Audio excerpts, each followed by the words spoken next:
Ya, pemirsa, Presiden Prabowo Subianto memanggil sejumlah Menteri Kabinet Merah Putih ke Kertanegara, Jakarta Selatan Minggu malam. Ya, selain sejumlah menteri, Wakil Presiden Gibran Rakabuming Raka juga turut hadir dalam pertemuan tersebut.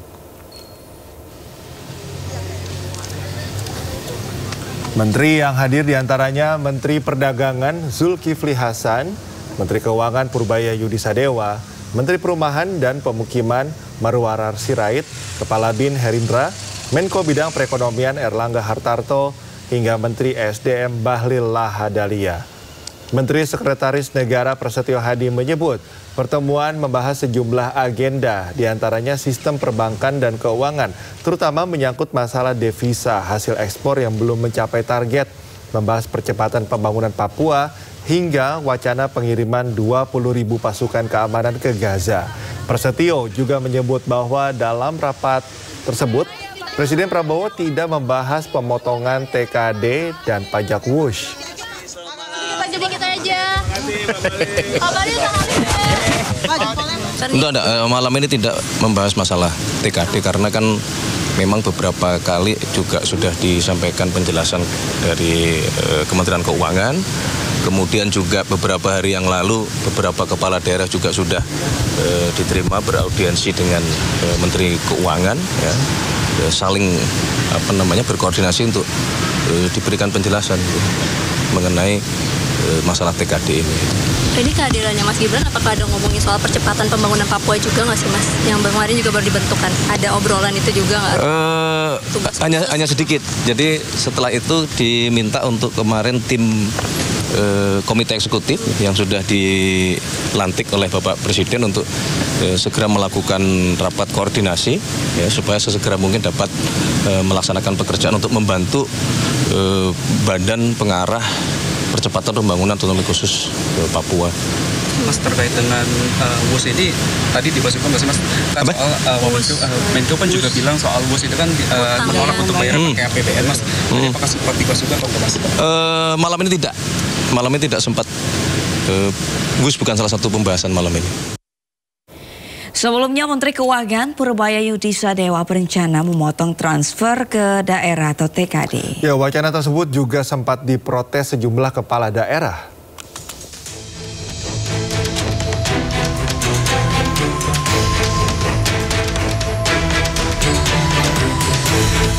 Rencana Menteri Keuangan Purbaya Yudi Sadewa memotong transferan ke daerah menuai protes.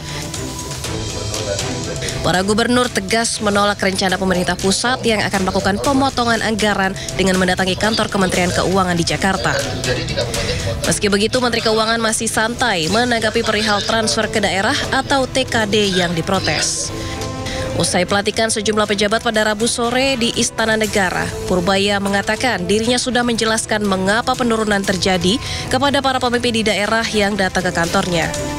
Ia juga menyebut jika ekonomi membaik, tentu penambahan secara otomatis akan dilakukan pada pertengahan tahun depan.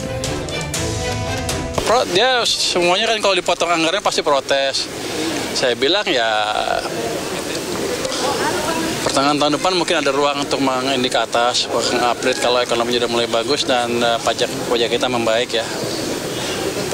Kalau ekonomi bagus kan otomatis pajak juga naik kan.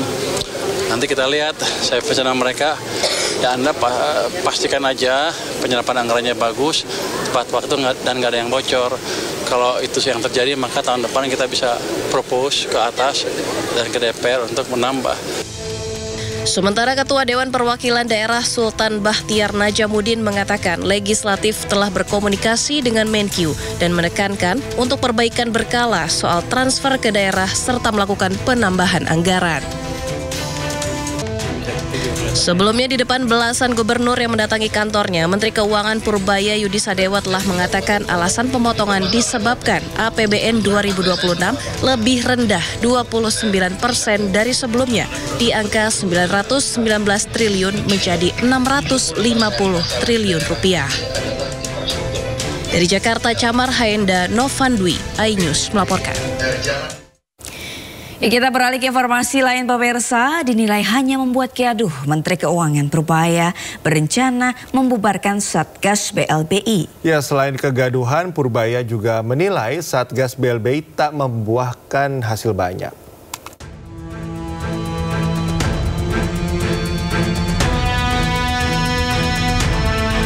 Menteri Keuangan RI Purbayayudi Sadewa membuka peluang membubarkan Satuan Tugas Penanganan Hak Tagih Negara Dana Bantuan Likuiditas Bank Indonesia. Hal tersebut diungkapkan setelah Purbaya menyoroti kinerja dari Satgas BLBI.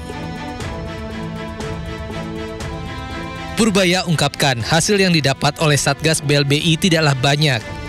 Daripada membuat gaduh, mungkin Satgas BLBI akan dibubarkan. Meski demikian, sebagai bendahara negara, Purbaya masih harus melakukan asesmen lebih lanjut. Langkah tersebut ditempuh sebelum benar-benar mengakhiri masa kerja Satgas BLBI.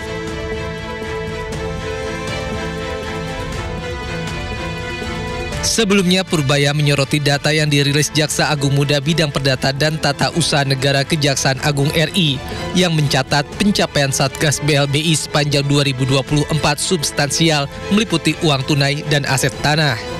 Tim Liputan iNews melaporkan. Kasus klasik bersemi kembali.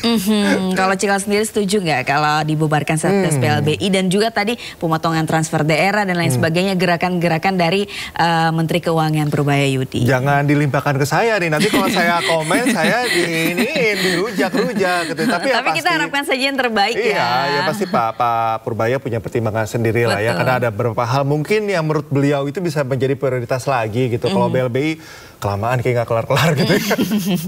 Baik, ke informasi berikutnya Sabrina. Ya, cek perkembangan program magang nasional yang dimulai Oktober ini. Sekretaris Kabinet Teddy Indrawijaya menemui Menaker Yasirli. Ya, Teddy menyebut 20.000 peserta mengikuti program magang berbayar tahap 1 dan pemerintah akan segera membuka tahap 2 dengan kuota hingga ratusan ribu peserta. Pemerintah memberikan perhatian khusus bagi lulusan baru atau fresh graduate mulai Oktober tahun ini. Pemerintah meluncurkan program magang bergaji selama 6 bulan.